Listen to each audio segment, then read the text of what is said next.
We are going to be having 4 such roundtables in 4 cities. Starting here in Ahmedabad, we will be in Mumbai on the 5th of May, in Bangalore on the 29th of May, and from there we will go to New Delhi on the 9th of June. And there we will also have an awards program. This entire roundtable discussions will culminate with an awards ceremony where we are going to be honoring those heroes, those individuals, those corporates, and those social organizations which are working towards the fulfillment of the Sustainable Development Goals. And I'm sure these roundtables, these discussions are going to take us forward, give us an agenda for our tomorrow, and tell us what we need to do. This is also in partnership, our media partners, CNBC-TV18, and they are going to be airing it, and modules on this will also be created and will be aired on television prime time, and the Lions, not only in India, but all over the globe, would be able to witness these roundtables, learn from them, and take our organization forward. With this, I would request our International Director, R. Mathanagopal, to formally welcome all of you to this first roundtable.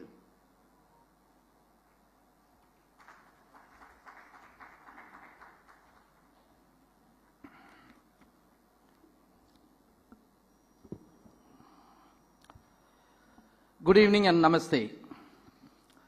Lions Clubs International was one of the first non-government organizations invited to assist in formulating the non-government organization section of the United Nations Charter and participate in developing its humanitarian mission. United Nations granted Lions Clubs International consultative status with UN Economic and Social Council. For generations, Lions Clubs International and the United Nations have shared many common goals and worked together to further peace and prosperity. Each year, Lions Clubs International celebrates Lions Day with the United Nations for showcasing the work of Lions, Leos, and partners towards the UN's mission. At the 30th Annual Lions Day with the United Nations in 2008, Lions Clubs International took its long-standing relationship with the United Nations to a new level. During the 20th century, people had made huge progress in science, education, medicine, and human rights. But at the start of the new millennium, many developing countries found their poorest citizens still struggling to obtain food and water. Women and children often suffered from the most lack of basic necessities, education and health care. In 2000, world leaders came together at the United Nations headquarters in New York and committed to reducing this disparity by 2015 through 8 Millennium Development Goals. Lions Clubs International's President Mahendra Amarasuriya signed a letter of intent representing the association's commitment to help meet the 8 Millennium Development Goals that included eradicating poverty, achieving universal primary education, promoting gender equality, reducing child mortality, ensuring environmental sustainability, and combating various diseases. Over a period of time, these 8 Millennium Development Goals evolved into 17 Sustainable Development Goals, and Lions Clubs International has remained committed to work towards their attainment through its 50,000 clubs in 200 countries and geographical areas. A 30-year Lions partnership with the World Health Organization provides several initiatives in the area of blindness prevention. Primary partnership activities focus on site-first programs which has benefited nearly 500 million people through comprehensive eye care. In India alone, Lions run 143 eye hospitals across the country. United Nations Office on Drugs and Crime has identified Lions Quest as a program that aligns with best practices for school-based evaluation strategies and prevention strategies outlined in United Nations Office on Drugs and Crime, International Standards of Drug Use Prevention.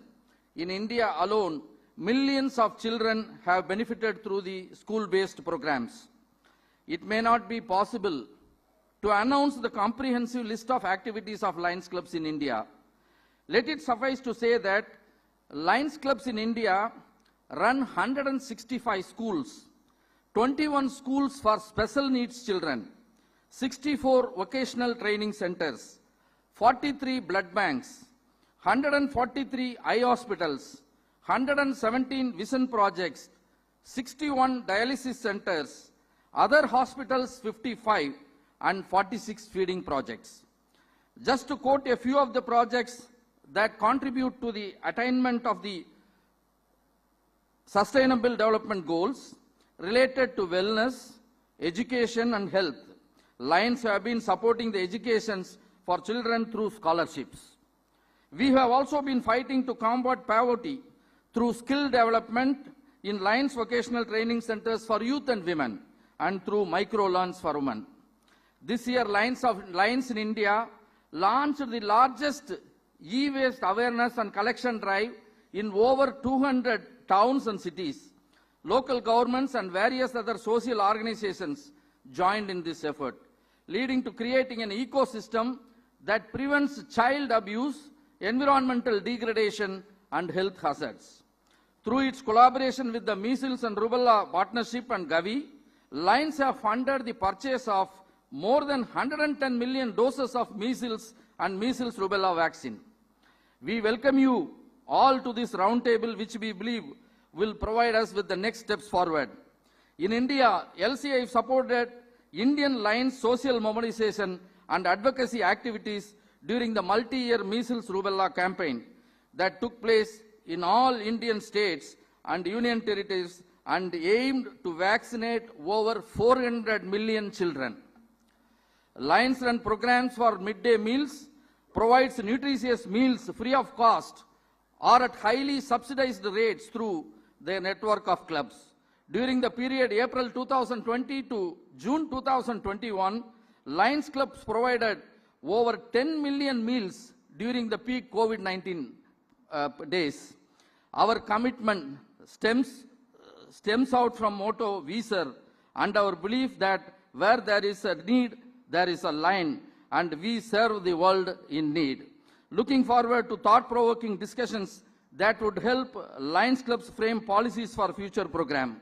With this preamble, I welcome all the distinguished guests and participants for this historious event. Thank you very much and welcome you all once again. Thank you so much, Director Mathana Gopal. Today we are honored to have with us Honorable Member of Parliament, Dr. Kirit Solanki. He has been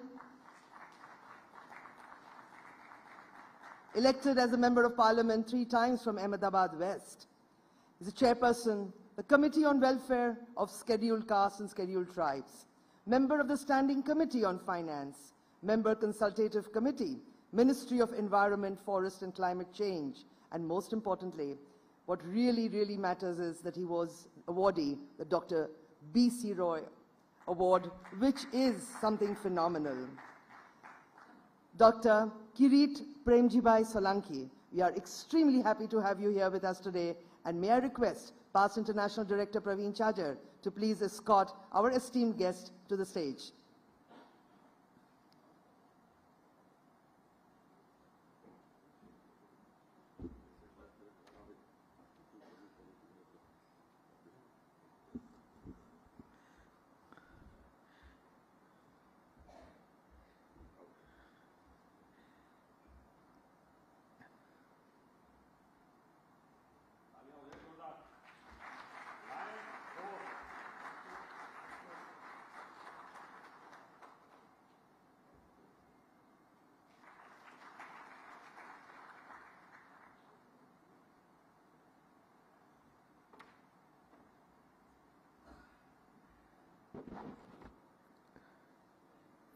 Good evening to everybody.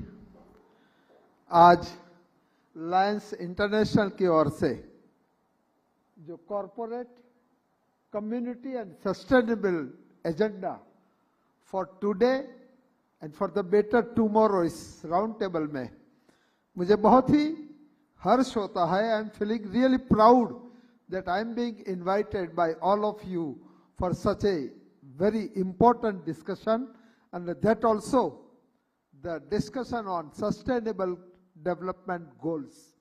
मित्रों, आज भारत के संविधान के निर्माता बाबा साहेब आंबेडकर का आज 132वां जन्मदिन है. मैं आप सभी को उस अवसर पर बहुत बहुत हृदय से धन्यवाद करता हूं. जैसे कि आपने बताया कि ये round table sustainable development goal है. Myself is a medical professional. I was a surgeon and I had an experience of professor of surgery in local medical college for nearly 4 decades, that is 39 years. And I'm a general surgeon.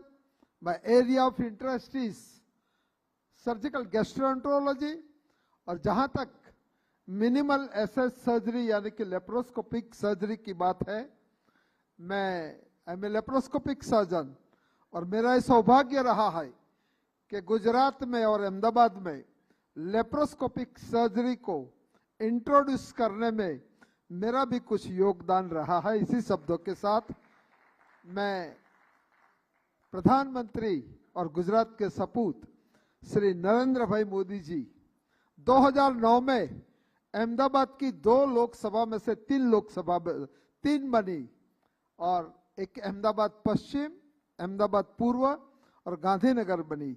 जहां हम इस सभागार में बैठे हैं वो गांधीनगर संसदीय क्षेत्र यानी कि हमारे respectable home minister Shri Amit भाई का क्षेत्र है.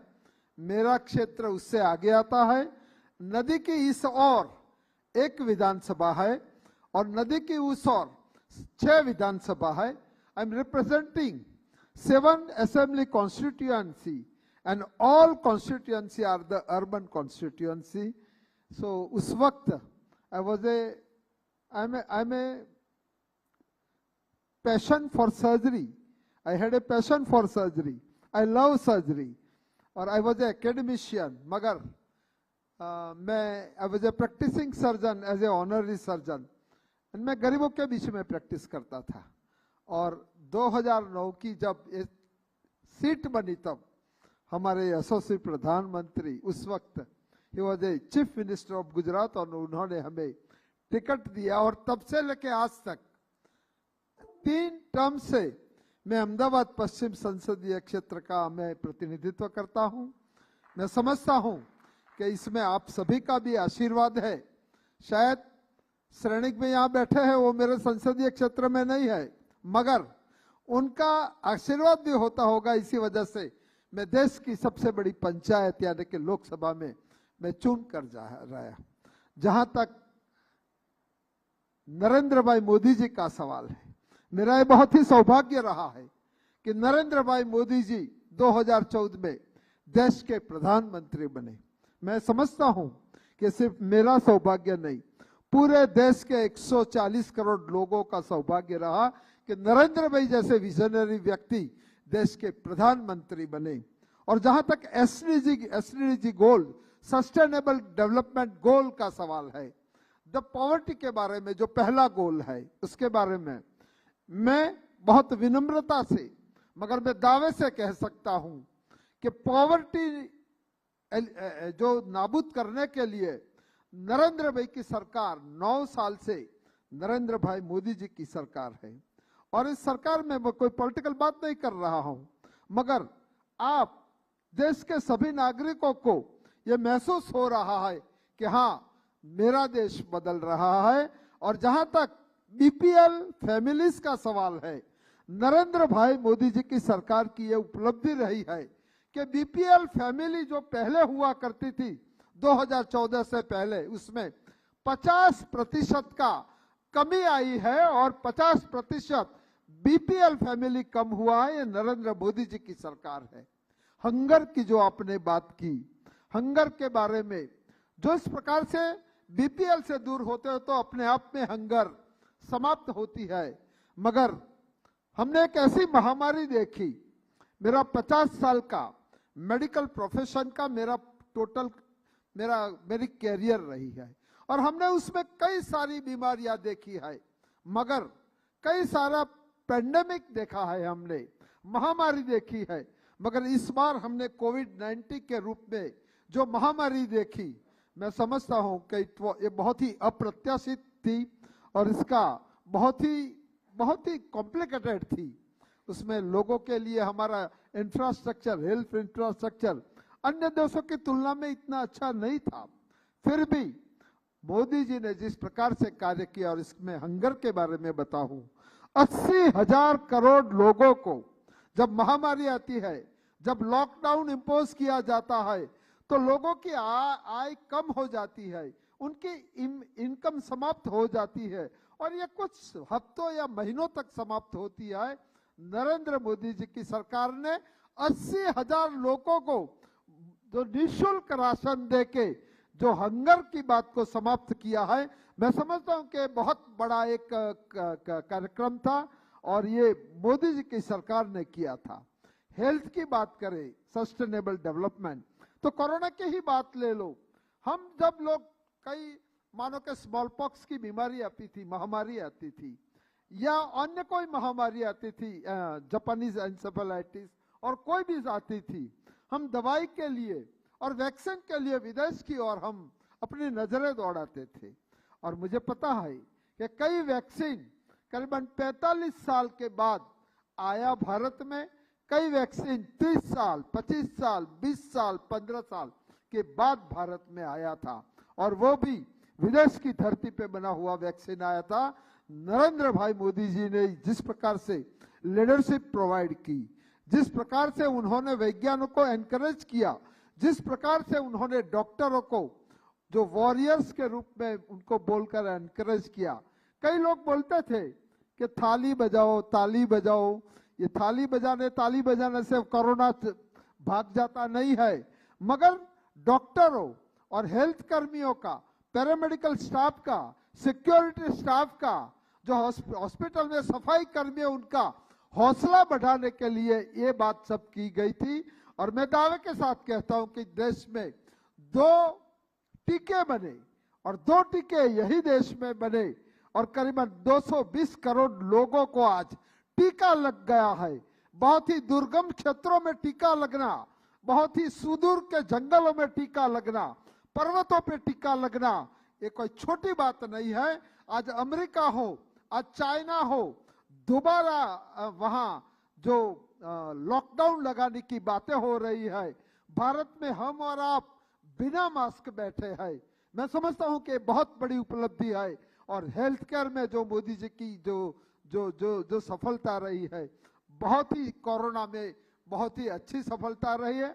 जहां तक मैटरनल मोर्टालिटी का सवाल है, जहां तक नियोनेटल मोर्टालिटी का सवाल है, पहले मैटरनल मोर्टालिटी और नियोनेटल मोर्टालिटी हमारे देश में बहुत ही हाई हुआ करती थी, आज उसमें बहुत कमी हुई है, बहुत कटौती हुई है, और ये हेल्थ केयर में जो कार्य किया है इसकी वजह से हुई है।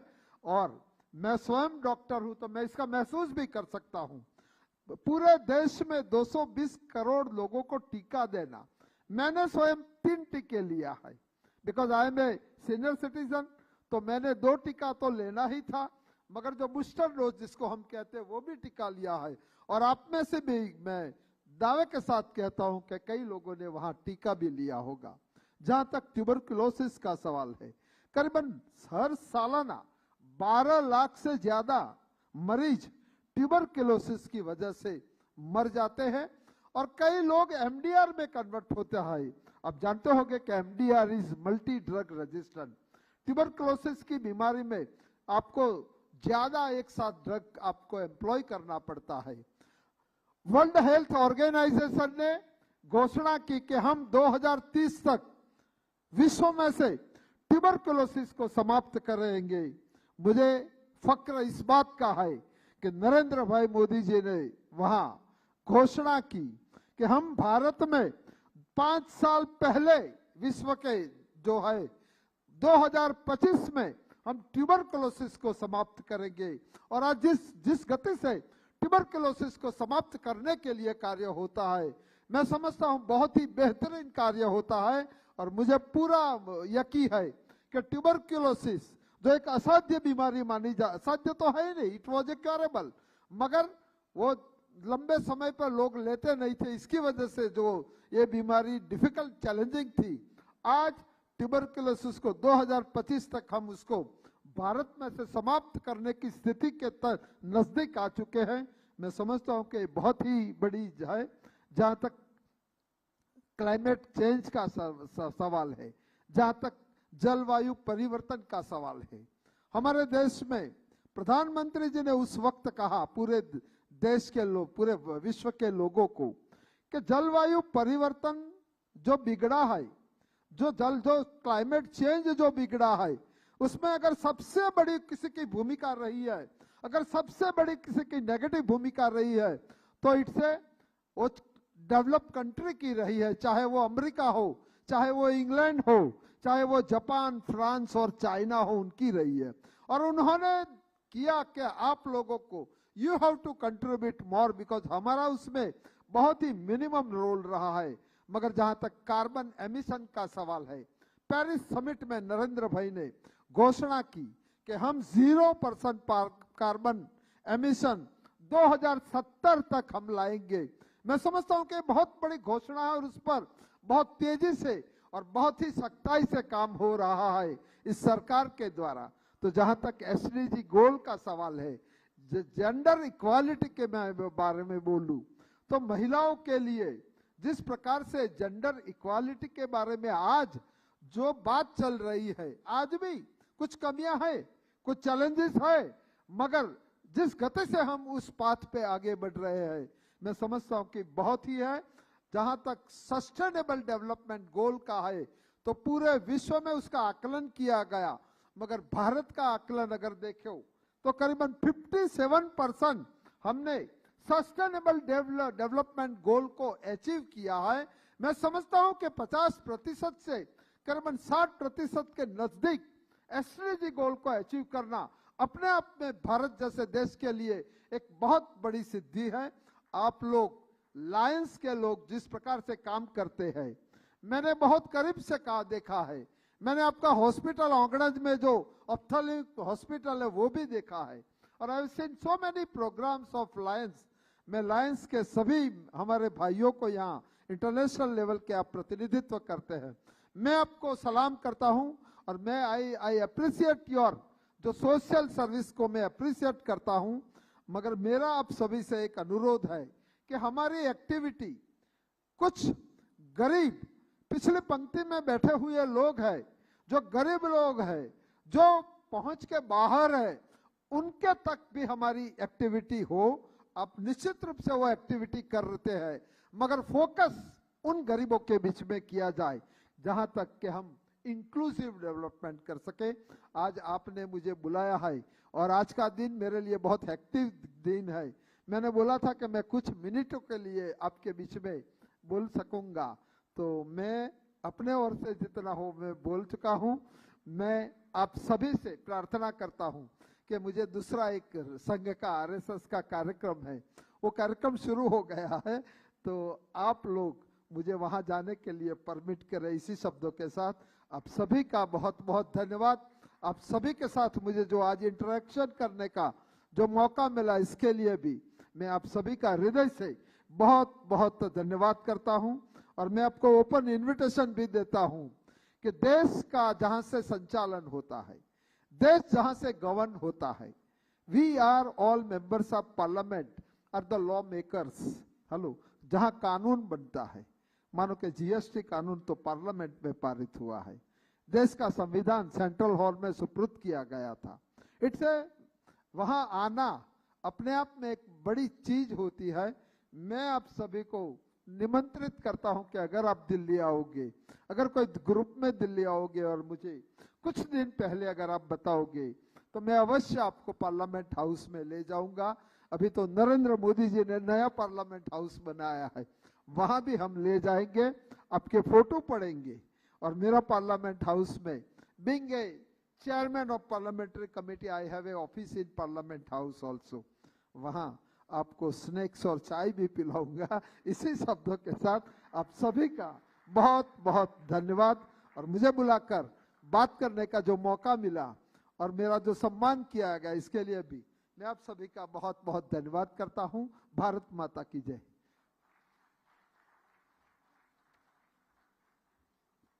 बहुत बहुत धन्यवाद डॉक्टर सोलंकी जी, आप हमारे इस प्रोग्राम में आए, यहाँ बैठे, बोले, हम सबसे शेयर किए। Thank you very much.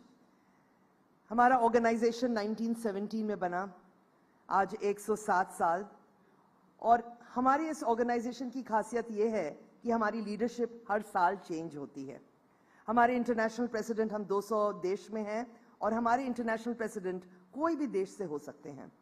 आज तक हमारे पास इंडिया से 3 इंटरनेशनल प्रेसिडेंट हुए हैं। सबसे पहले इसी शहर अहमदाबाद से थे रोहित सी मेहता, और चौथे जो इंटरनेशनल प्रेसिडेंट होने जा रहे हैं 2025 में, लाइन एपी सिंह जो कलकत्ते से हैं, वो आज हमारे साथ हैं, और मैं उनसे रिक्वेस्ट करूंगी हमारे international 3rd vice president AP Singh to please come and address the house.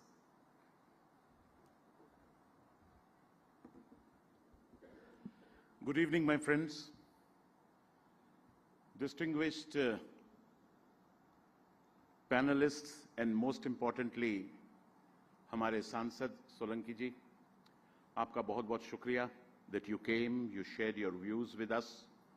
You have opened the doors of the Parliament to us, literally. And we always believe that in this country, it's a developing country, a country which is reaching new heights under the regime of our current Prime Minister, where we see brand India becoming a reality as we travel around the world. It's becoming more of a participative democracy, not just a democracy through elections. And in those terms, as a true parliamentarian, as our representative in the House of the People, thank you for opening your doors. Thank you for listening to us, and to continue to listen to us in the future as well. Lions International, as my colleague PID Sangeeta said, we started this journey in 1917. And we have been partnering and working in almost all countries of the world. To be precise, our count keeps on going up and down by one country here or there, sometimes when the clubs open and they close. It's about 200 countries and geographical areas of the world. And we believe that we cannot work in any country without participating and working collaboratively with the government of that country. In India, this is the largest membership country. The largest number of lions in any single country come from India. That's around 295,000. And we are committed to work together with the government collaboratively. We believe that alone we cannot do much, but we also believe that given an opportunity and working towards the goals of the government, working with the policies of the government, working according to the directions and the requirements that the government set up and the various bodies of the country set up, we can truly assist the governments in making this world and in making our country truly the best country in the world. As lions, it is our dream to leave this planet slightly better than what we inherited. But as an Indian lion, definitely it is our dream to see India become even more powerful in every respect, in every manner. Today, when we travel around the world, the way India has come to be respected and accepted, there's a sea change over the last 10 to 15 years. And that is because of the kind of development that has taken in this country. We are ready to work with the government to eradicate hunger, to work towards the eradication of poverty. We had a Nobel laureate, Muhammad Yunus, as a keynote speaker in one of our international conventions in 2008. And I still remember the words when Sri Muhammad Yunus had said that poverty and hunger do not exist because there are less resources on this world. They exist because there is not enough political will to put an end to it. But under the regime of our Indian government, the way the government is working, the way the government is opening up the schemes and making its inclusive efforts to reach out to the most far-flung areas in the country, to reach to the bottom of the pyramid. We are so grateful and we are so blessed that we have government like this that delivers. And to work with the government, we are ready to do so at every point of time. We run various, feeding centers, we run various feeding programs, but we also believe that if hunger has to be fought, it's not only to be fought by distributing food to those who need, it's actually to be fought by providing those means of regular livelihood. It's not about giving the people fish for a day, it's about teaching them how to fish. That's going to be the long-term solution. We are ready to work with the government. We do work with the government through our hospitals, through our dialysis centers, through our blood banks, but we need more direction. We need more support. Also, we solicit from you, Solanki Sahab, more responsibility. For every manner that the government may give us the responsibility, we promise that we shall discharge.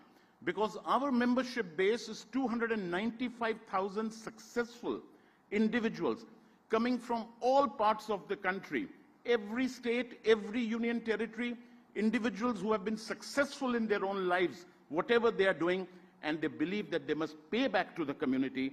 हमारा एक ऋण है इस भारत माता को, इस देश को, जो ऋण हमें चुकाना है, और इस ऋण चुकाने के कई एक प्लेटफॉर्म होते हैं, जैसे पेमेंट करना होता है, कई प्लेटफॉर्म से पेमेंट किया जा सकता है, वैसे ही ये सोशल डेट को चुकाने के कई प्लेटफॉर्म्स हैं, and we believe that Lions International is the best platform. It's time tested, it's more than 107 years old, and through this platform we can really deliver.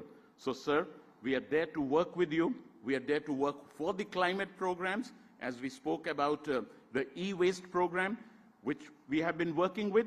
You would also be able to be happy to hear that many of our schools are being converted into green schools. You see, on the schools' rooftops where there is space available, we are putting the equipment so that the schools can generate their own electricity. So that the schools can generate their own electricity so that, we don't have to borrow or get electricity from the outside. The solar electricity gets generated. We are trying to make our schools and various projects also green projects to participate in every manner. So, sir, thank you once again. And to the panelists, I welcome you and thank you in advance because I'm not going to get an opportunity again. We do look forward to your views. We do look forward to the, the pathway that you may open out today because we are here. Our motto is service. We are here to serve, and we want to serve alongside with the people of the country to make this country truly proud, to restore India's already there. We are the 5th largest economy in the world, but we need to go up. There are 4 more spots to go up. We are 5th still. So 4 more spots, the travel is not going to be very easy, but the people of India are ready, and the Lions of India are also ready to support the government in every manner. Thank you very much. Thank you so much, Vice President AP. And with that, we will move on to the roundtable discussions. So now may I invite the moderator for today's roundtable, Mugdha Kalra. Welcome, ma'am, to this event, and please do take your seat on the stage. I also would like to invite our panelists, Mr. Tarun Bothra, the co-founder of Saathi. Mr. Tarun Bothra, would you please? Ms. Richa Johri, the founding director, World Around You. And what that is, I'm sure we will hear from her very shortly. Mr. Kartikeya Vikram Sarabhai, the founder and director, Center for Environment Education. Mr. Sarabhai, welcome to this panel discussion. Dr. Dinesh Kumar Sharma, Principal Chief Conservator of Forests, Government of Gujarat. Dr. Sharma, welcome to this panel.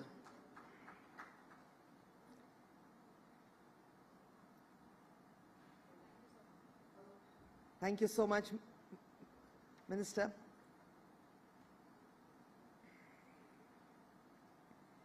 And now may I invite the lion on this panel, Lions Past Council Chairperson, Lion Sanjeev Chhajar.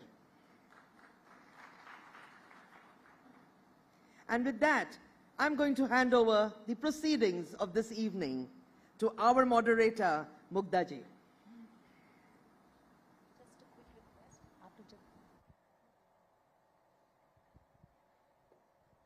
Ladies and gentlemen, a big welcome to all of you to Roar to Restore, a sustainability dialogue by Lions International, pivoted on CNBC. We talk about corporate, community, sustainability, agenda of today for a better tomorrow.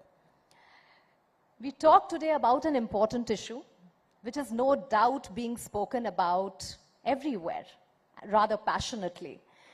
But often we wonder whether people understand what these big words mean, whether businesses understand what their corporate governance should look like, whether your MSMEs, whether your little communities, are they aware of their roles, responsibilities? We also wonder sometimes, how do we get people together, the youth together, and also look at organizations like you who are doing such wonderful work.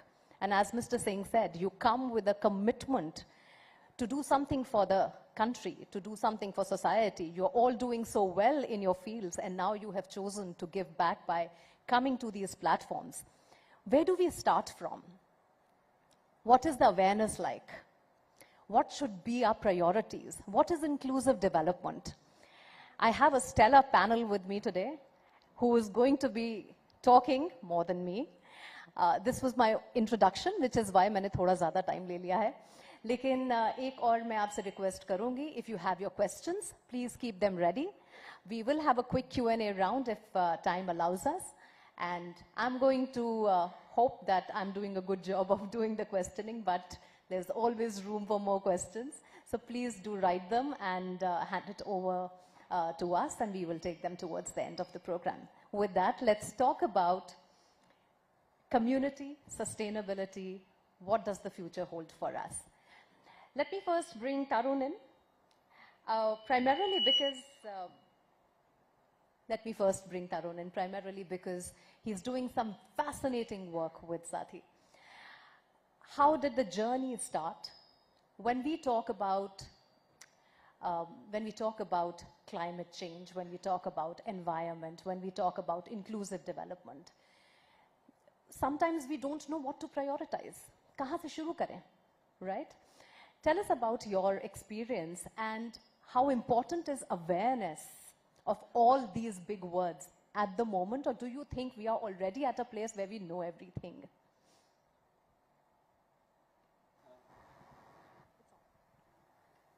My name is Tarun Bothra. I'm one of the co-founders of Sathi. So our journey started way back in 2015, where we decided to look at the issues which are prevailing in our country and around the world. And we stumbled upon menstrual hygiene management being one of the biggest issues, given the fact even in 2015 we were in the race of one of the fastest growing economies. Still, only 16% of women had access to sanitary napkins across India, which made us look at the issue being a very primary basic necessity cannot be fulfilled, given the fact that we are focused on growing this country at a scale where we surpass not just the quality of living, but other general issues in country beyond even developing or developed countries. That's where we started, and we realized that there is a huge amount of need to provide the access of basic menstrual hygiene in rural India. But as rightly said, that these words are very big. In the start, we also didn't thought about it. We were going to make small manufacturing unit, which would be dispensed to villages in self-help groups, where they will be producing these same plastic pads which are used today in commercial market, resulting into higher amount of waste. So the more the access, the more amount of waste would be there. We were lucky enough to realize our mistake within first 6 months of our development, and we never sold out those 2 units which we produced in the first place. We took a step back and started working on materials, because we realized that a lot of innovators make up basic mistakes because they try to solve the problem which is on their hand, but not something which can be a problem in the future, which could be their own solution. For an example, World War II, plastic came in, most robust material, amazing, can work out anywhere, even in the nuclear contaminated area, best thing in the world, everybody started using it. Now, there are babies born with plastic inside them. Best thing which was there in World War II has become a problem of today. A solution converted over a period of time is a problem. So that is something which we realized. We said that we want to build a holistic solution which does not leave either the planet or the humans of our next generation in a trouble where this solution will eventually become a problem and doesn't help anybody. That's where we started over the period of time, including everything in our supply chain, in our model as a business, to be responsible not just in terms of sourcing, but the end life of the product, which includes climate, community, and the society in a way that it's a wholesome solution for everyone. Brilliant. Karthikeya, if I can get you here, sir. You are running a school for environment education, a center for environment education. Your work has spoken for itself over the years. You have met so many stakeholders who are willing to make a change, who are wanting to learn and unlearn. In this scenario, where do you see corporate governance?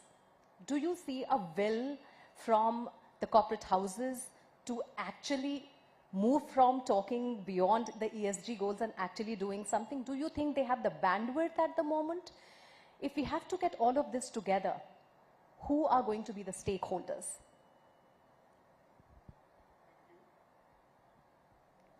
I think it's working, sir. It's working. Thank you. And congratulations to Lions for organizing this today. I remember days when we started, when these words of sustainability or environment were so unusual for people, and they were almost curious to know what you meant when you said environment. Today it's something which most children, most people use, and I thought, being Ambedkarji's birth anniversary, one should say that the Constitution of India in Article 51A mentions that it is the duty of every citizen to protect the environment. You might say, sir, what's so great about it? But MC Mehta, when a lawyer, took a public interest litigation to the Supreme Court, saying that if we have to protect the environment, should we not learn about the environment? Should we not make it compulsory?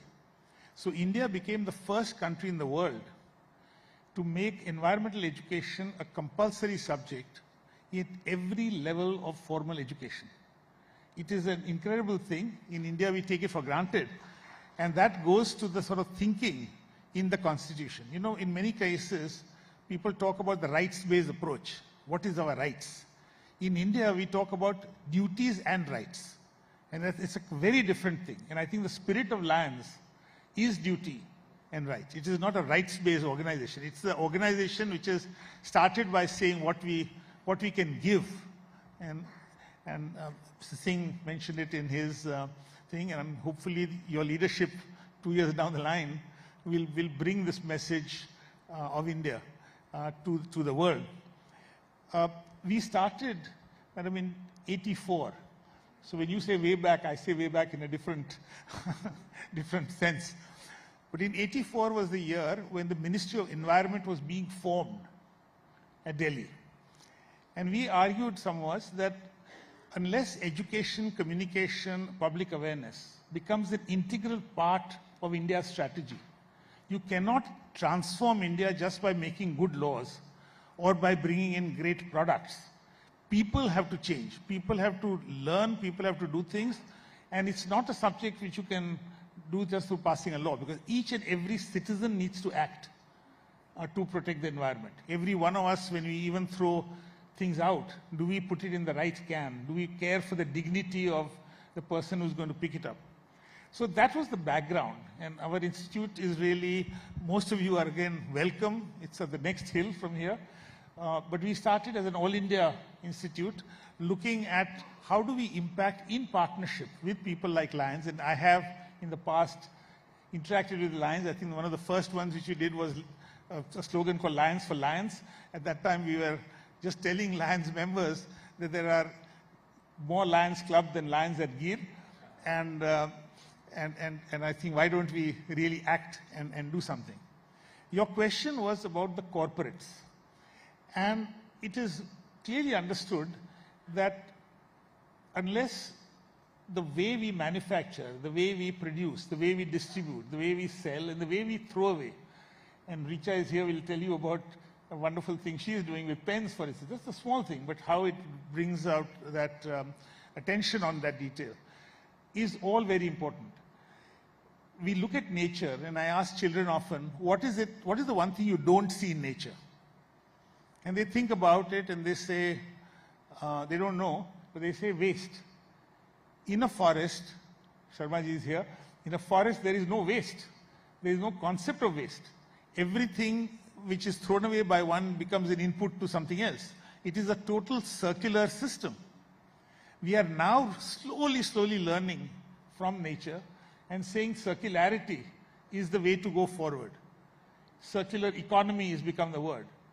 How do we make things? I'm traveling straight after this to Surat, where we have a major project on looking at the circular economy in textiles. How can everything which comes out, how can it get reused? And we have the fortune that in India, we have such a long tradition of not throwing away things. I don't think there's a single person here whose kitchen doesn't have one bottle which is reused, washed and put with something else. That is the way Indians are. You don't see people throwing away certain types of things. So how do we bring circularity into our corporate world? Just before I finish, I just wanted to say that Kirit Bhai mentioned about Modi ji in 2015. At the climate conference, the word lifestyle was almost impossible in the international era. The senior Bush in '92 had said, I will only attend the UN conference if lifestyle is taken out. American lifestyle is not up for negotiation. That's his infamous, if you like, or famous statement. However, climate change can only be changed if lifestyles change. And if you want to change lifestyle, how do you get it in? The Indian delegation, with the leadership of our Prime Minister, managed in the preamble for the first time to talk about lifestyle. He is today declared LIFE, L-I-F-E, Lifestyles for Environment, as a major campaign of the government. We had the fortune of working with them in a book called Parampara, India's Traditions of Climate-Friendly Practices. And they're very simple practices. In Gujarat, we are in Gujarat, if the rotis are left over in the evening, then you dehydrate them and make them khakra. So khakra is a climate change action. You know, we might not think of it that way, but there are hundreds of such small, trivial actions which we all do. And that is the beauty of this. So that whole thing is now made into a big project. Corporates, through the whole CSR movement, now are getting into a field which they were not earlier. They're learning. You're saying, who are the stakeholders? Everyone is a stakeholder in this planet. There's nobody who is not a stakeholder. But stakeholders need to work together. The informal sector, the formal sector, the textiles, I said, who is picking up the chindis and who will make them into a blanket, you know, which you can do in India. Maybe in America it's not viable at all, and they just burn it. But here, you can do some things with it. So there is a huge potential, and I think the potential of people here taking things up is wonderful. Thank you.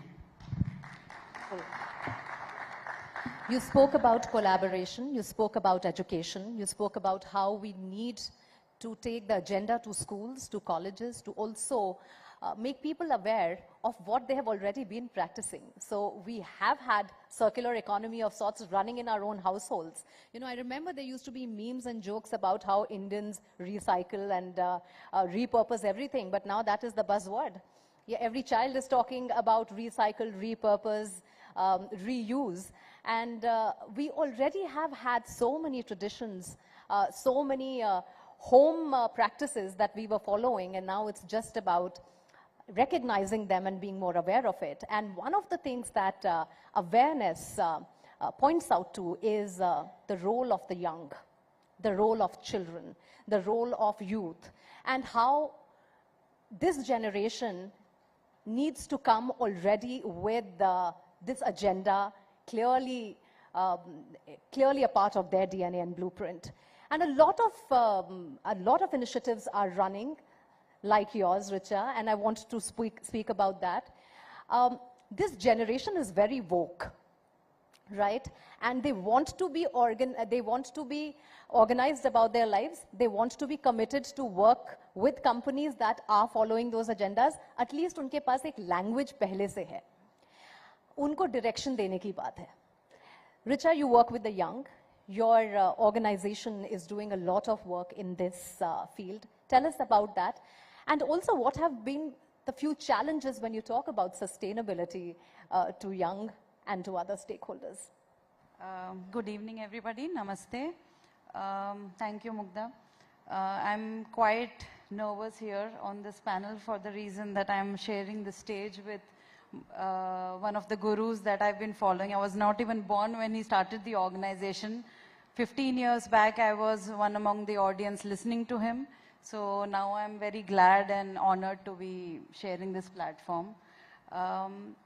We started in 2009, young development communicators who specialized in environment communication. I did my internship and dissertation in CEE that time, and that's when we kind of coined our dream of building world around you, which is the simplest three-word meaning of environment when we say world around you.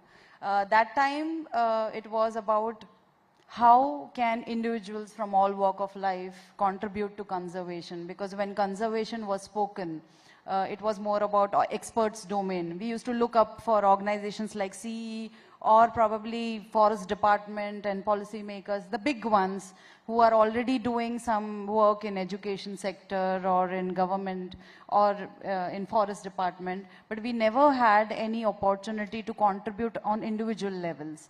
So we started off with a program called Way Everything Connects, which is a behavioral change communication program with school children. So the idea, like Sir mentioned, is that now when we are with Mission Life introducing lifestyle for environment, 15 years back, we started this program with this very idea of inculcating environmental manners. That was a word that we coined, and we worked with a bunch of students for 3 long years to bring about behavioral change, because behavioral change is not a matter of overnight things. So, and the idea was not the children who needs their behavior change, it was the adults. And children were the best tool for that. And the idea, when what you're asking is what is the youth and the students that look forward to. When we talk about environment conservation, there's a lot of ecophobia that is created. Because when we talk about a climate action, we talk about climate issues first. And the issues are always, you know, things are getting wrong. There's a lot of issues happening. The pandemic made another stir among us. So while we are looking at personal health and hygiene, what we are doing on the other side is creating more trash, you know, all the disposables and things like that. So through children and through youth, we try to bring environmental manners among the elderlies, the larger community who interact with them.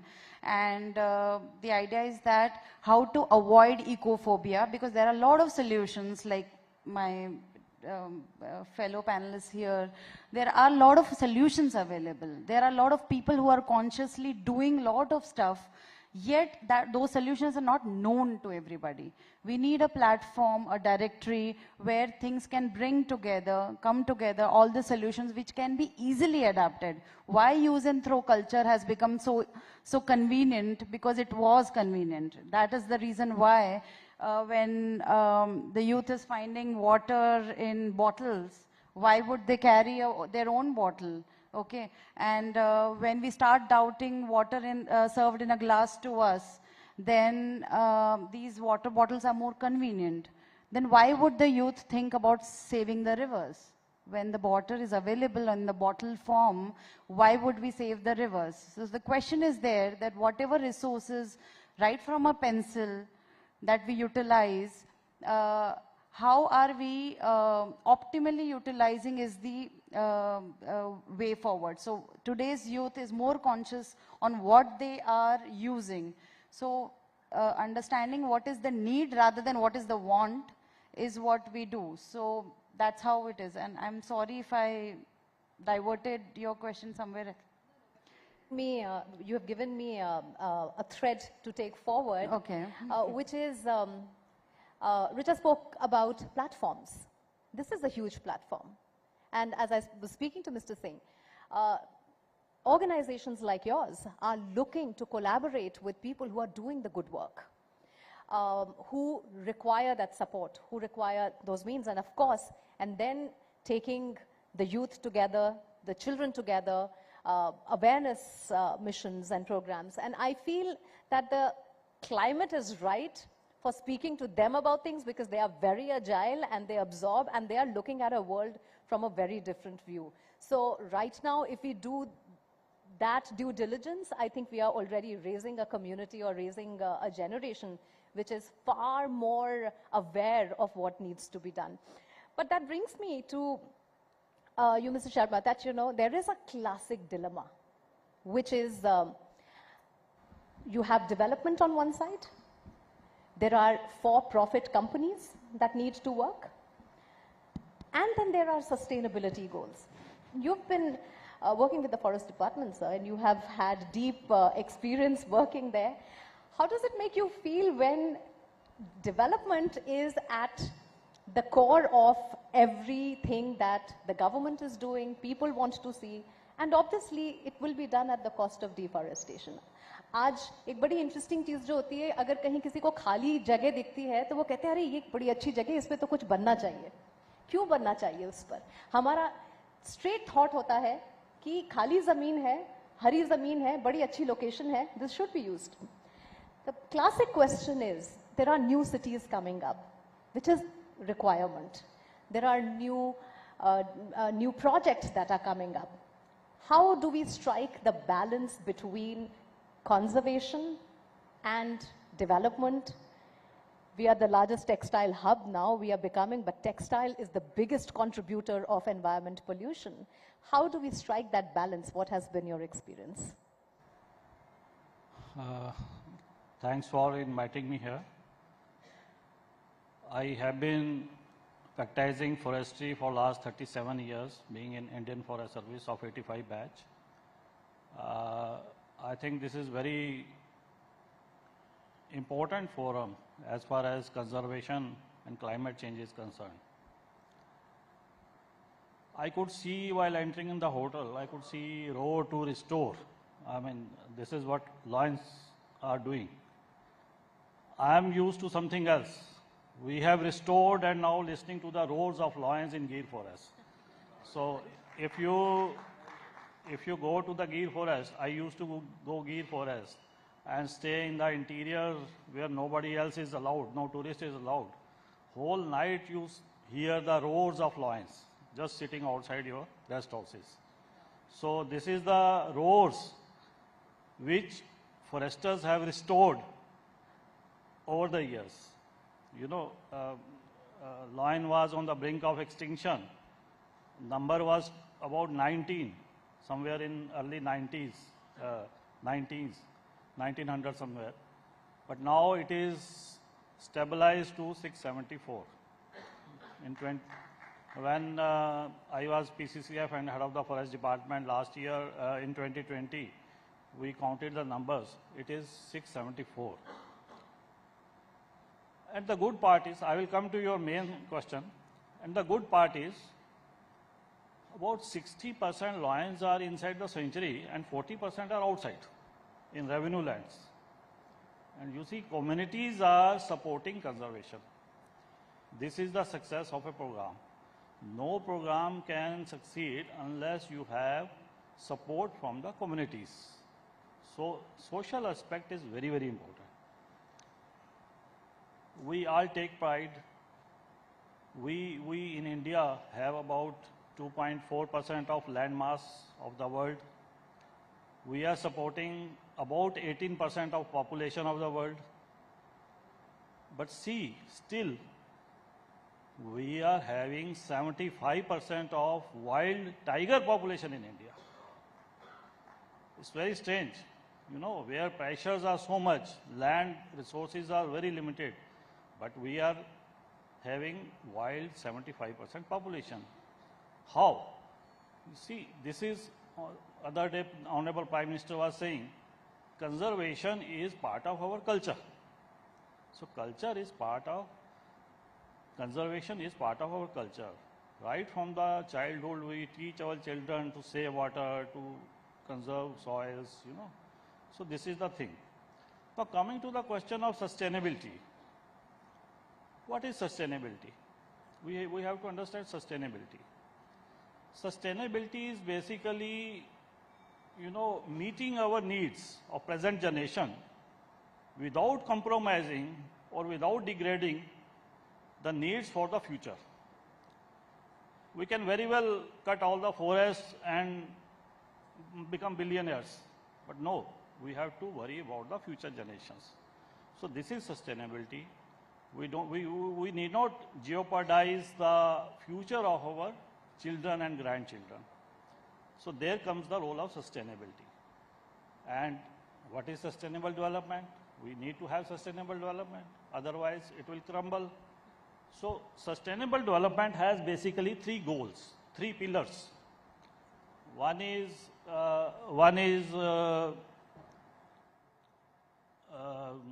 economic sustainability, that it has to give returns, it has to give profits.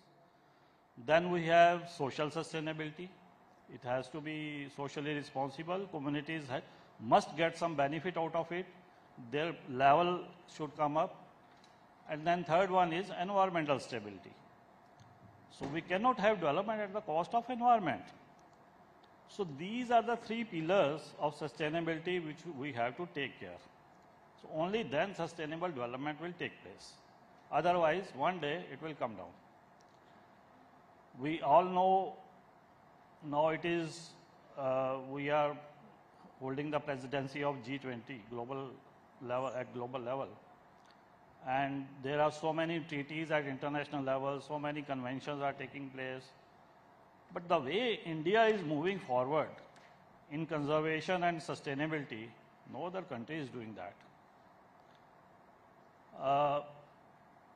We are basically doing development at a very big phase, but with the conservation of our resources, this development is going to be sustainable.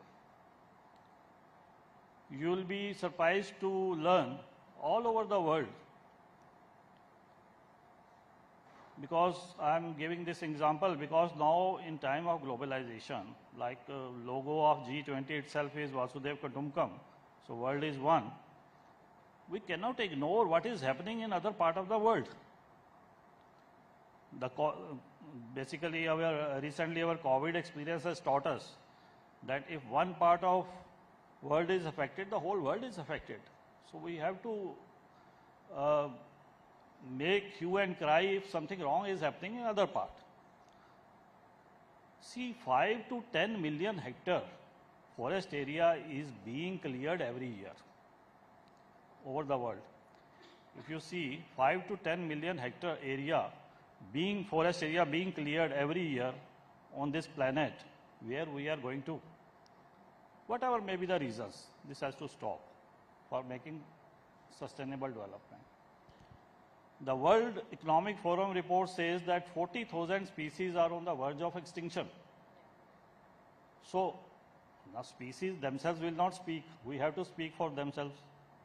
So if you want to have sustainable development, then we have to preserve our environment, and as Mr.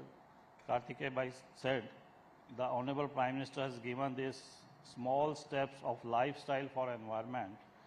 You know, I was reading in that Niti Aayog paper, if you turn off your taps, if you are not using water, you will be saving 9 trillion liters of water every year.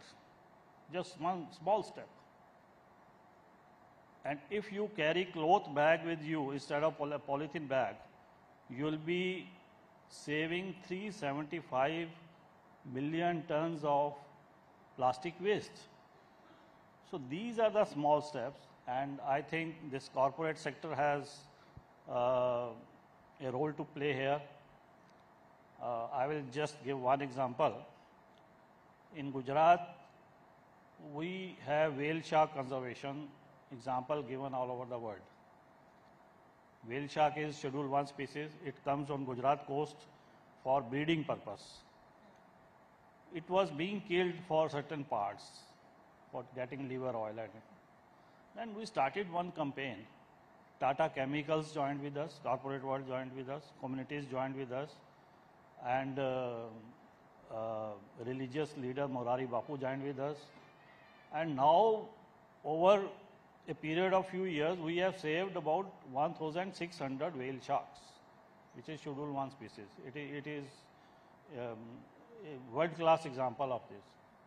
So I think this sustainability has to be achieved through these three things. Communities have to be taken into confidence.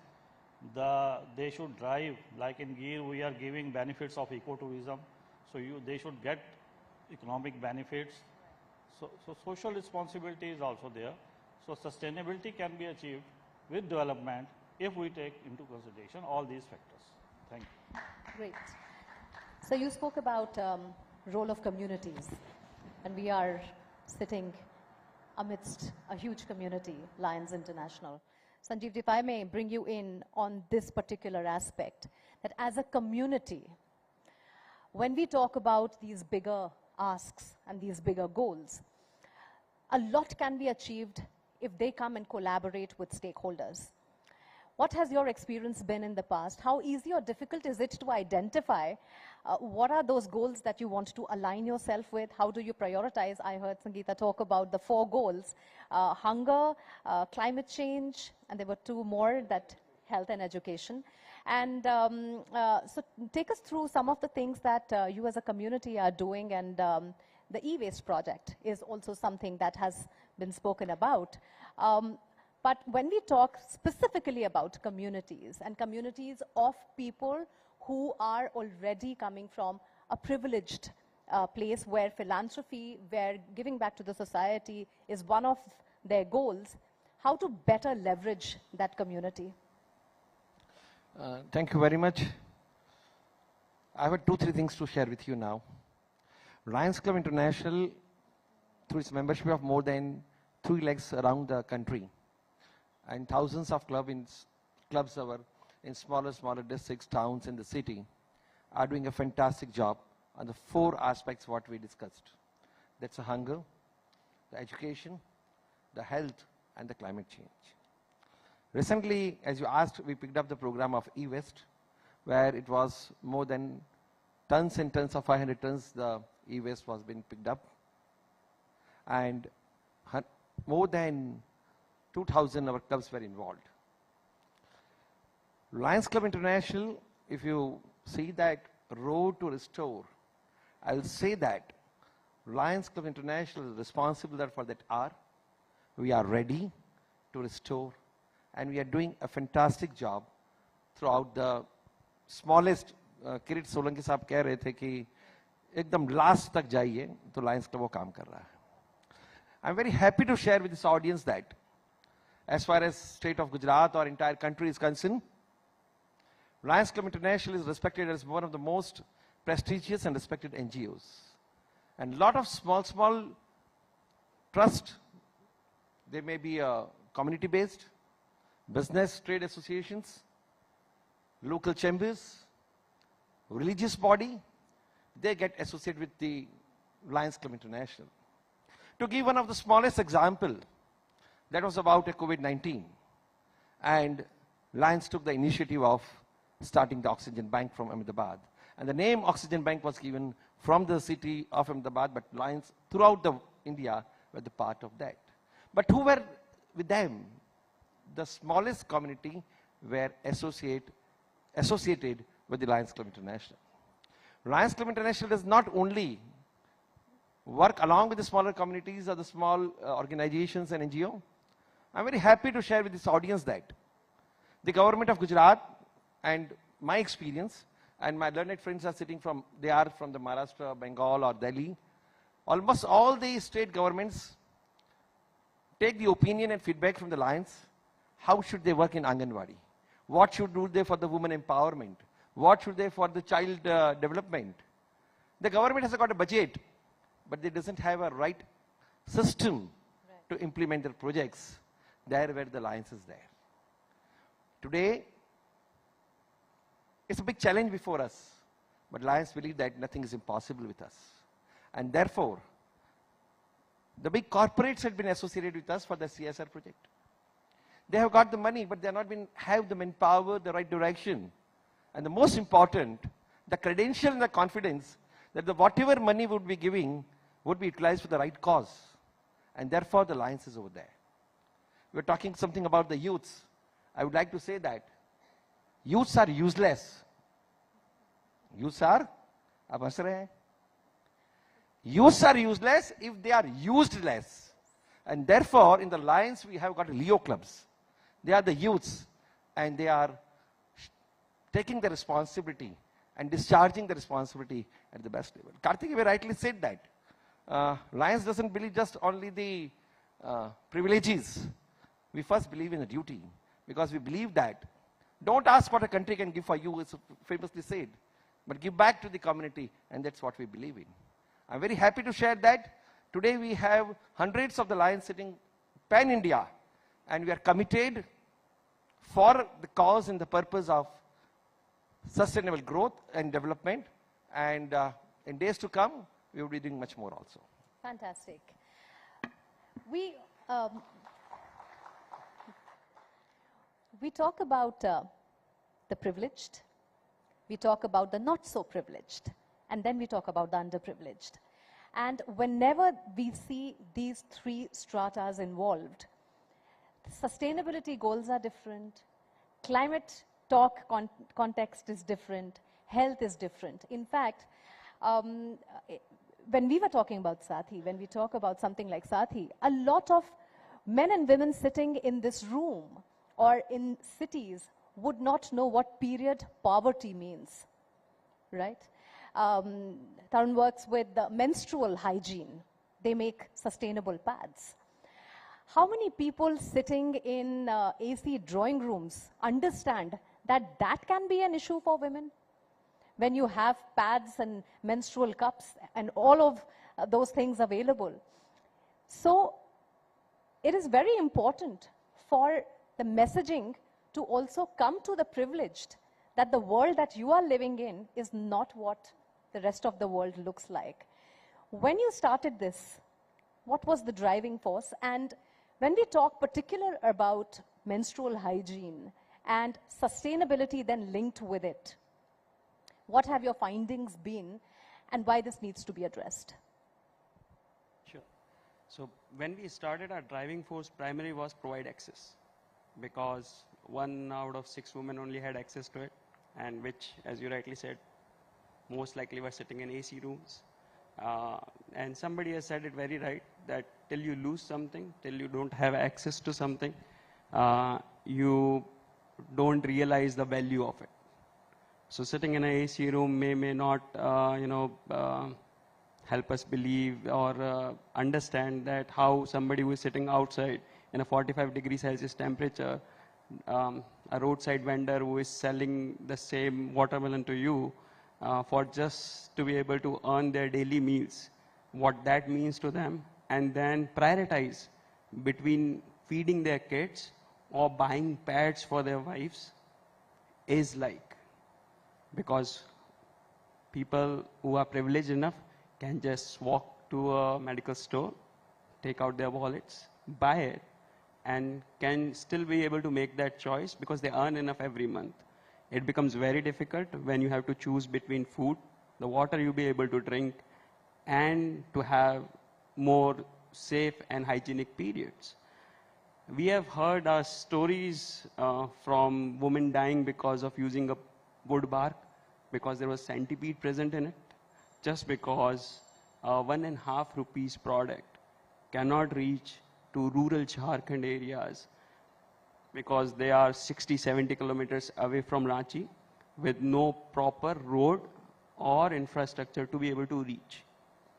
That's the cost of life in rural India, 1.5 rupees. And if at all 10 people out of this audience are smoking a cigarette, which is 20 rupees, if you just leave that for a week, that is the worth of sanitary napkin money required by a woman throughout the year, or less, given the fact that can reach to them directly from a manufacturer or a distributor all the way towards villages. But given the fact companies, bigger companies, FMCG companies put profit before planet and people, resulting into this scarcity and the gap of required product to be sent to the end user, last mile users, which is required. That's why we have launched a Robinhood business model, where we every time sell a product in urban areas, we sell at a premium cost. Knowing that you can afford it, you can pay extra for a greener, healthier product. Meanwhile, we donate a pad, a similar amount of product in rural areas every time one is bought in urban areas. And I'm proud to say that we have already distributed 1 million products free of cost, and have launched a 10 million product project last month only, and which will be commencing on Menstrual Hygiene Management Day in next month. For the same, already more than $300,000 has been raised and been committed to the project. Now, this has been a driving force where we realize that, this small amount of money can cost a life. That's where it has been. And when it comes to our findings, what we have seen is that because we live in this concrete jungle, and then the life is so fast, and over a period of time, we really lose the value of where we belong from. 6 years ago, 10 years ago, 20 years ago, we all were either in a small city or a city which was going to be a tier 1 city, or which has become a metro city today.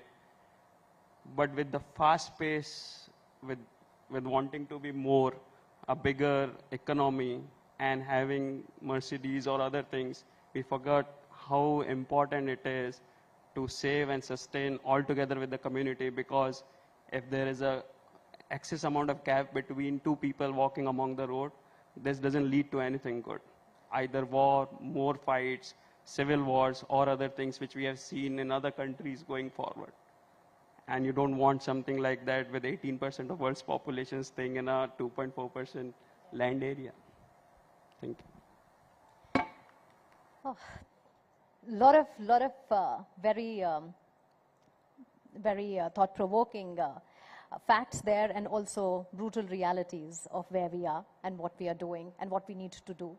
Karthikeya, if I may get you in, how as a country, how as a society, how as a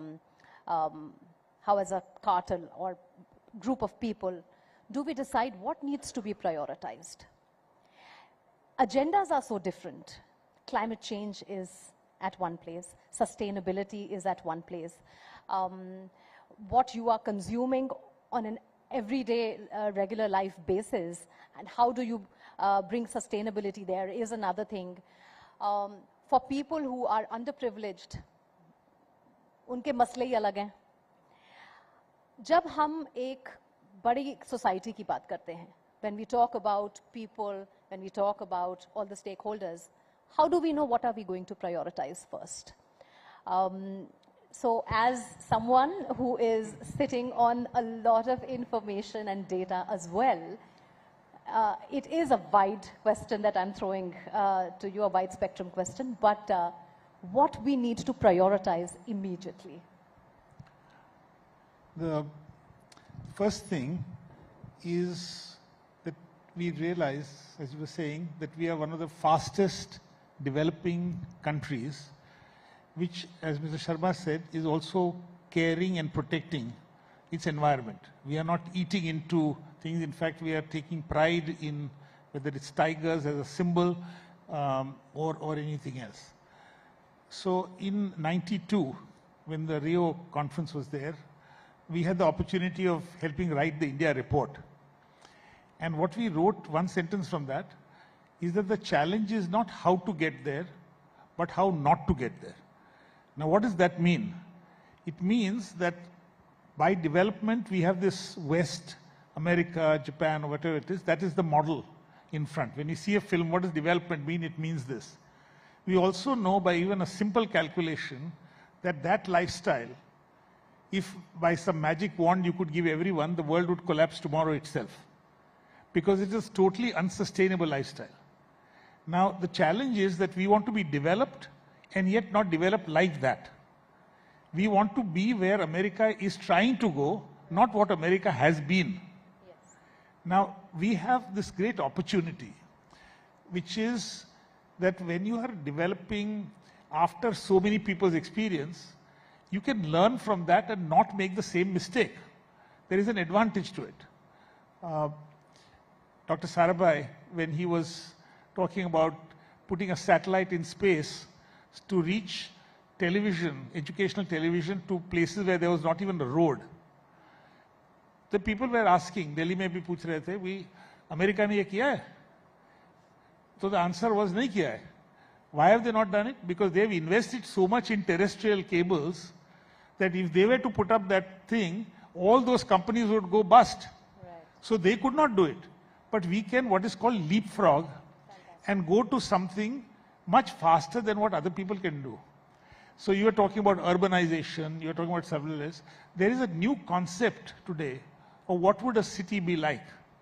A city has to be something where maybe 80% of your requirements you can get from walking. You have to have, you can't have one whole area of the city which is just residential, another area which is commercial, a third area which is industrial. Those are old concepts. India had that concept. I remember if you go to any of our cities, people were having the shops at the bottom and living at the top. Then we brought in rules कि ये तो नहीं ठीक है. So residential, commercial साथ में नहीं होना चाहिए. And some years later, I was in Washington, D.C., and this person said, I have to show you this absolute new concept. We drove there, and he showed me this concept with shops at the bottom and people living at the top. I said, now you will get World Bank to consult us with this. You will take our people to America to show us something which you destroyed in India in the first place. You know, there is something wrong in the logic. So what you're seeing now in India, under Modi's leadership and other things, is that we are not just being imitative. We feel, this new generation feels confident that we can do things which may not have been done anywhere else. And we want to do it. So I think the one answer there is that we have to think what seems right. Can we do things which is not just imitative? We learn from that mistake. Can we create a room like this which brings in natural light rather than having to use this power? Now, this is an architectural issue. We've got some of the finest architects. We can certainly do it. Now, SDGs, I just want to go back to that a bit because it's such a part of this discussion, that when the SDGs were being discussed in New York, we were asked by the government of India to collect the views of all the ministries and continuously feed in to the negotiators, who are brilliant. Our negotiators are brilliant. And they mentioned this point, that we need to leapfrog. But we cannot leapfrog if we just imitate their rules. Delhi, I think so many people had offices in their homes, and you would have a raid and you would have to get shut unless you are a lawyer or something like that. Then came the pandemic, and suddenly home working seemed to be something which was feasible. So many people didn't have to travel. Through a Zoom meeting, you could do so many things which you couldn't do earlier.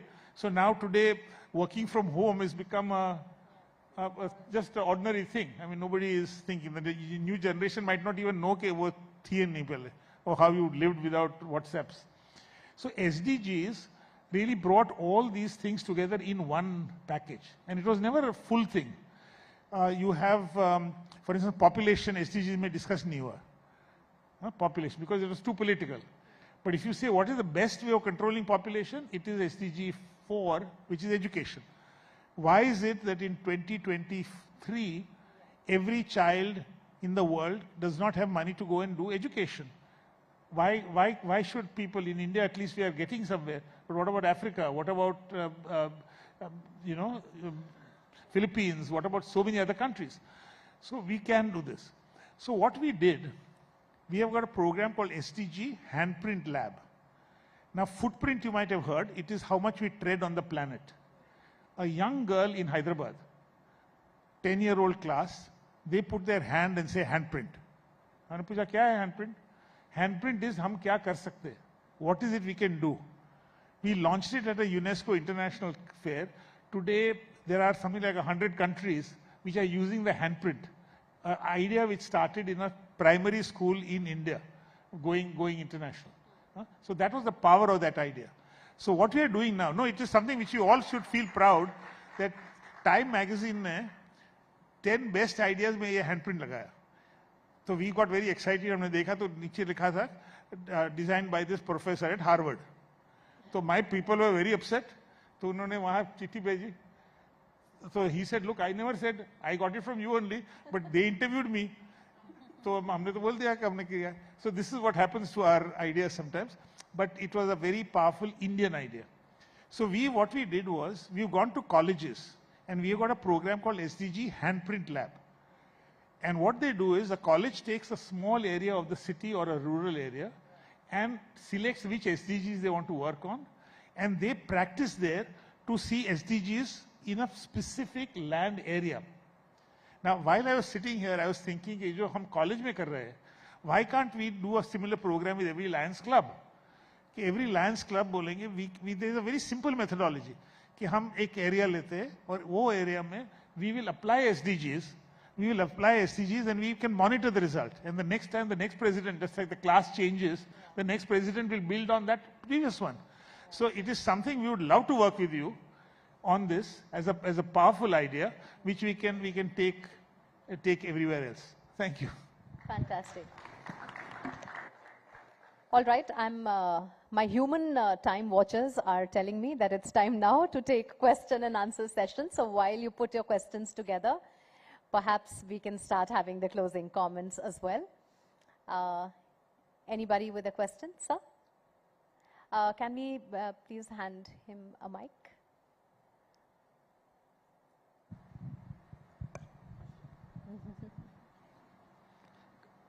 Kartik भाई और सारा शर्मा जी को सुन के कि एकाएक पिछले सालों में क्लाइमेट चेंज बहुत हो रहा है. बिना मौसम बरसात आ रही है और सुने कि हर साल 1-1 डिग्री टेम्परेचर बढ़ने वाला है. तो हमारी पीढ़ी तो निकल जाएगी मान लो, लेकिन आने वाली पीढ़ी के लिए हमें क्या करना चाहिए और हम क्या गलतियां करेंगे जिससे कारण हो रहा है. आज बिना मौसम बरसात आ रही है और खेती खराब हो रही है लोगों की. I don't know. I am not aware about anything कि क्यों हो रहा है. तो if something can be enlightened, how we can help in saving this thing. Want to take that question, sir? Well, this is very important question. I mean, our whole the issue is regarding what climate change is, how it is affecting us. This is one aspect. There are droughts, there are floods, untimely rains. The farmers are cutting the crops and all of a sudden rain comes. So these are the effects. The other day I was reading acidification of oceans. Oceans are becoming acidic. There is so much of carbon dioxide in air that carbon dioxide plus H2O is making acid. So it is affecting the whole marine life under the sea. So it's very important. I mean, the earlier what I had said, there is lot of deforestation on the southern America side, Amazon forest. That is affecting the whole globe. So, we have to make use of international treaties, conventions, and raise our voice if something wrong is happening anywhere. We are doing our bit, but the whole world has to be responsive. So this is how these groups are working. And I think, and one aspect which I would like to emphasize is that we all feel climate change is a global issue, इतना बड़ा issue है, इसमें मैं क्या कर सकता हूँ? लेकिन drop makes ocean. If every citizen becomes responsive, आप घर से बाहर जाते हो, जैसे I was working in office, it is a huge building. People have gone for lunch, but all the fans, all the lights are on. So I made it a point, whenever you go out, switch off the lights. वैसे तो दिन में use ही नहीं होने चाहिए, there should be green buildings. But if you go out, switch off the lights. How much difference? We have Earth Day where we switch off the lights for some time. Few time, yeah, few minutes. So these are small things which I think everybody has to contribute. And I don't know, I may be out of place, but Lions Club can take up some awareness issues, especially in certain areas where it matters, like where we are having very important species. I will give one example that a few years back we had disease amongst lions. So many lions were getting killed. Daily so many lions were killing, and it was a hot news for the press. Now what to do? We had to bring vaccines from America. We didn't have vaccines. So fortunately we could do that. But all around the Gir area, say any important species, what is needed is vaccination of animals because the disease gets transferred. So can we look after vaccination around all that important area where corporates can contribute? You know, it's not, government can't reach everywhere. So their corporates can contribute, and I think each and every individual or organization has to understand in a particular area what we can do, what we can contribute. There are so many issues: river rejuvenation, soil conservation, deforestation, farmers. You see, I will give you one wonderful statistics. We are importing wood worth 457 billion rupees every year. 35 million cubic meter of wood. And the farmers are crying, they don't have money. Can't we plant trees on farmers' land and link the two economies? Recently, last year, I had an agreement with international organization. You know, in international level, companies are purchasing carbon credits. So whatever farmers have planted on their lands, the trees, whatever carbon is getting stored there, now they are selling it to the international companies and earning money. So this is additional income for them. So these such type of innovative ideas have to be there. Yeah, collaborative ideas. So this is, your question is very small, but answers are too big. I mean, climate change is a bigger issue. It is affecting life of every citizen. Sharma ji, आपने कहा कि Lions कुछ कर सकती है और कहा कि प्रश्न छोटा है, तो मेरे हिसाब से छोटी छोटी बातें ही बड़ी होती है। और हमारे लायंस क्लब इंटरनेशनल की कई क्लबों ने, madam, if you won't mind, I would like to speak in Hindi, it's fine if you, कई क्लबों ने छोटे छोटे अणुव्रत नियम शुरू किए हैं एनवायरमेंट के ऊपर। स्कूलों में जाकर, धर्म संस्थाओं में जाकर वो बात क्या करती है, अणुव्रत लीजिए, सौगन लीजिए। किस बात का? कि हम घर से बाहर निकलेंगे, रूम से बाहर निकलेंगे तो लाइट बंद करके निकलेंगे, पानी जो है वो चालू नहीं रहेगा, उसका बंद करेंगे, कूड़ा हम बाहर नहीं फेंकेंगे, प्लास्टिक का उपयोग हम नहीं करेंगे। बच्चों को ये अणुव्रत की बातें एनवायरमेंटल को लेकर लायंस क्लब एक बहुत बड़ा कार्य कर रही है। ओरिजिनली ये बात शुरू हुई थी युग प्रधान आचार्य से तुलसी ने की थी, एक जैन धर्म के आचार्य थे, कि बहुत बड़ी बातें मत करो, let's begin with a small thing that makes a big difference. And that's what exactly our Lions, Leos and Lion ladies are doing pan-India and worldwide over there. We had a question from the lady at the background.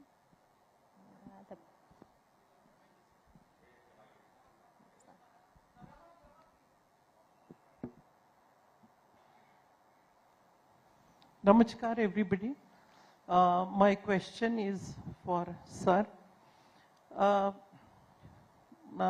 जो हो रहा है अमरनाथ में, केदारनाथ में, everybody wants to go there, लेकिन हम देख रहे हैं लैंडस्लाइड्स हो रहे हैं, houses are getting cracks.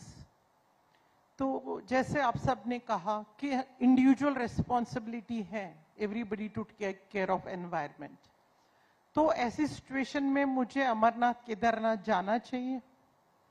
Well lakhs are going there.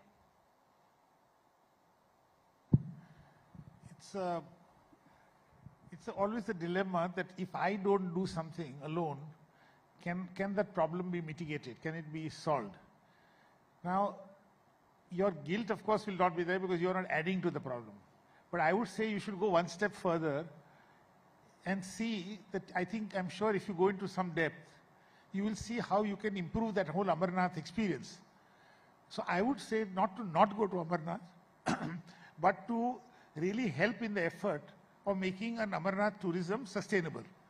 Sustainability is not abstinence from something. It is to do it in the right way. I just wanted to just add a small point here, that while mitigation, we have talked a lot about how to prevent climate change from becoming worse. But this is a global phenomenon. You cannot, however much we will all work, the whole figures of what everyone is doing doesn't add up to what is required. All the efforts in the planet put together don't add up. And when you add it up, what they are doing is also not fully what they are promised. As was mentioned earlier, India is doing very well. But not all countries are. They say कि ये crisis आ गई तो हमने ये नहीं कर सके. So therefore, adaptation is also an equal climate educational campaign. Okay, if things are going to get worse before they get better, so if they are going to get worse, how do I adapt? Do I create a seed bank, for instance, in every village? Okay, if I know that this year there is going to be heavy rains, so I should plant this, and if it is going to be very dry, I should plant this. Even if I know, what will I do if I only have the earth seeds? What we are doing just now in several places, and again something Lions can take up very easily, is whitewashing, white painting roofs in all the slum areas. Now if you know, you can do a little experiment with a child, just take a little tile of white and black. One you won't be able to touch in summer, the other is cool. Now if you do that, you are reducing the temperature load on so many people, because there is no way you are going to be able to prevent Ahmedabad going into 41, 42, 50 maybe degrees Celsius. So I think climate change challenges are twofold. One is we should not further spoil it, we should do everything. But the other challenge is that we have to mitigate ourselves. And the fact is that it is going to get worse. So how do we prevent that? Richa, I'm going to let you have the last word, and then we wrap. And if there are more questions, feel free to put them after the panel is over, because I'm sure everybody wants to talk to everybody as well. Richa, last word is yours. When we talk about individuals, when we talk about corporates, when we talk about communities like these, what are one of the few things that people can start doing to be more in the sustainable mindset? Do you have a few pointers in mind that you can leave everybody with? Yes, I have an example as well to put forward as a kind of a direct contribution what everybody could do as part of climate action. But before that, when we talk about sustainability, and like Sir mentioned as well, that how to make your local area sustainable it should be everyone's contribution, where you get resources from the nearby places. And the beginning should be, knowing your language, first of all, because आपके area में local food क्या है, local resources क्या available हैं, जब तक आपको वहाँ की language नहीं पता हो. Every state has their own language, every city has their own dialect. But to know things in your own language is the first step towards sustainability, because that's where you'll be able to reach out to resources around you. And also, building things of local materials will help you sustain, because next time when you have to repair that thing, you will get the resources right there. So sustainable lifestyle could be only done when you go local by getting and consuming things that are available, and those things are available to you because the environment there, the demographics there, the geography there is viable to grow that thing, is either it is resources or food. So that's the first step, where I think youth is talking about going local, and that is the first step, where it is easy, it is convenient, and it is the best way to go about it. Secondly, what we have a project called Pen Pals, which I forgot to mention earlier in your question. That Pen Pals is managing use and throw waste plastic pens. Now, you may be surprised to know that it is the most ignored waste product, though we all can relate because it's plastic pen. Obviously, plastic in the name itself is a problem, it's a trouble now. And these pens are still ignored. Unfortunately, even in the recent policy of use and throw plastics, pens are not included in the ban or in the management. And since 10 years, our organization has been working in this sector of managing waste plastic pens. There are more than 60 billion pens used and thrown all over the world and not managed, not recycled. And it's a problem which is so evident, but nobody sees it. So if all of us go back at our home and see the pens available to us, I'm glad to see pencils here on our desk. Otherwise, it's the easiest marketing tool where you go and you'll find a pen for free. But what about the pen that you have used back home? Have you disposed it properly? And if you have done, do you think what happens to it? These pens are not recycled because of the complex structure of the pen. It has a metal nib, it has chemical ink, there are various grades of plastic right from the cap to the bottom. So the recyclers don't recycle these pens because they don't have the right technology. And secondly, the segregation of each pen in different parts is more costly than getting anything, earning out of recycling them. And so what we do is we manage these waste plastic pens. We do collection in schools, colleges. So there are 4 verticals to this management. First is reducing. So we tell them to break up with use and throw pens because they are not obviously environment friendly. And you do have options of buying refillable pens, which people are not using anymore. Manufacturers are not creating refills anymore because for them, business viability is in selling more pens than refills. So we tell children to not buy use and throw pens, buy more refillable pens, or adapt to fountain pens, which are reusables, which were compulsory in my time, in my school to do. Or we used to carry 1 pen and 10 refills with us. But this thing doesn't happen anymore. And third is refurbishing. So what we do is the collection that we get from schools, colleges and everywhere, we refurbish these pens. We the ones which can be reused, we refurbish, and through CSR, we reach it out to the those section of the society where buying a pen is a cost. While books are free, while education is free, but the resources to do education, I mean the pens which at least 60 pens per year a child needs. And those pens if we could provide by just recirculating those pens which are thrown by the students. And fourth is upcycling. When we started 10 years back, upcycling was not a term that was used. But now it is a fad. Now everybody wants to upcycle clothes, upcycle, everything and repurposing. So we do upcycling of these waste pens which cannot be recycled, and we make utility products so that they can get a second life. And utility is the only way to go about it because new plastic should be avoided. So we make right from coasters to earrings to doors to tables to you name it, and we make it. And also art. So this is how we are managing. And I think what sir mentioned, the e-waste program, I think we should adopt pen pals now.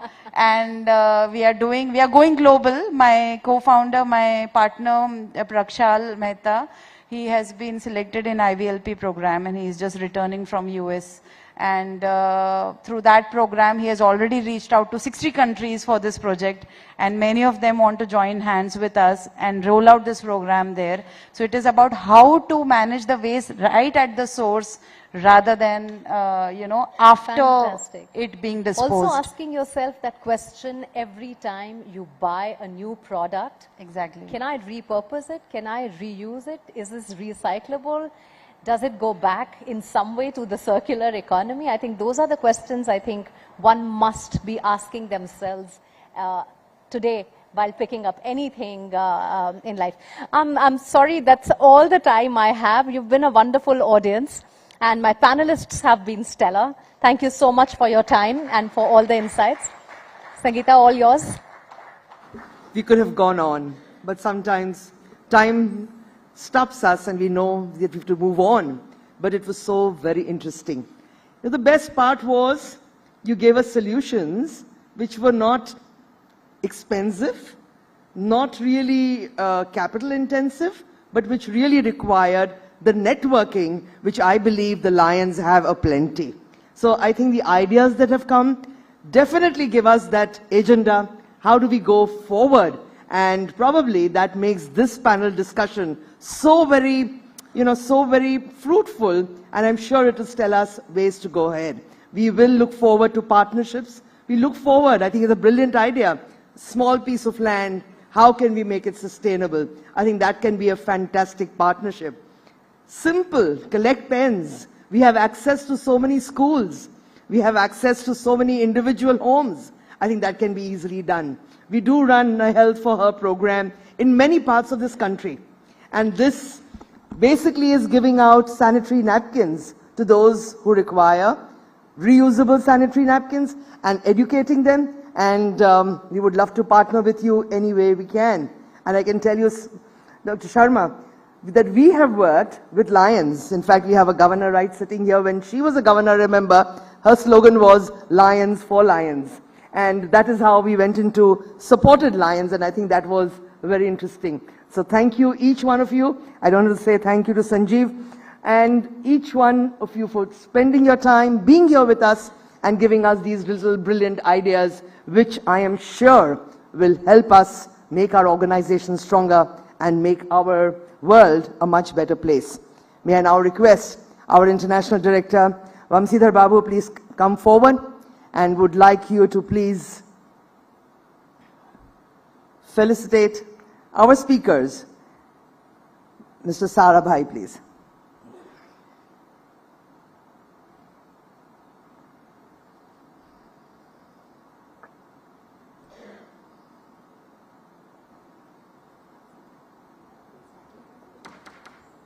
May I request Past Director Raju Manwani to please come forward.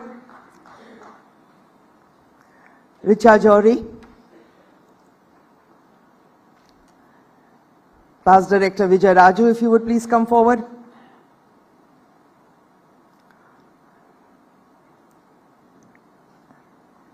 And felicitate Mr. Tarun Bothra. Our District Governor Rasik Bhai, would you please come forward and felicitate Dr. Dinesh Kumar Sharma.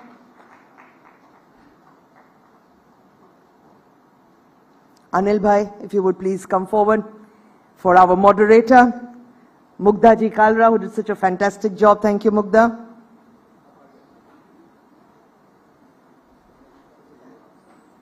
And our council chairperson, Nishit Ji, if you would come forward.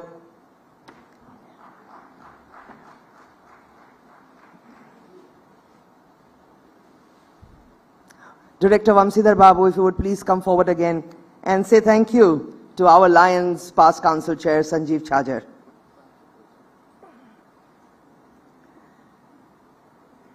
Thank you, everybody, for joining in. Thank you for being with us today. And for all those viewers, thank you for joining us. We know we had a large audience from all over the country, and we look forward to seeing you again for the very second episode of this roundtable, which is going to be taking place in Mumbai on the 5th of May at Geo World Center, BKC. See you then. But before that, let's join together for dinner, some networking, and maybe sharing more ideas. Thank you, everybody.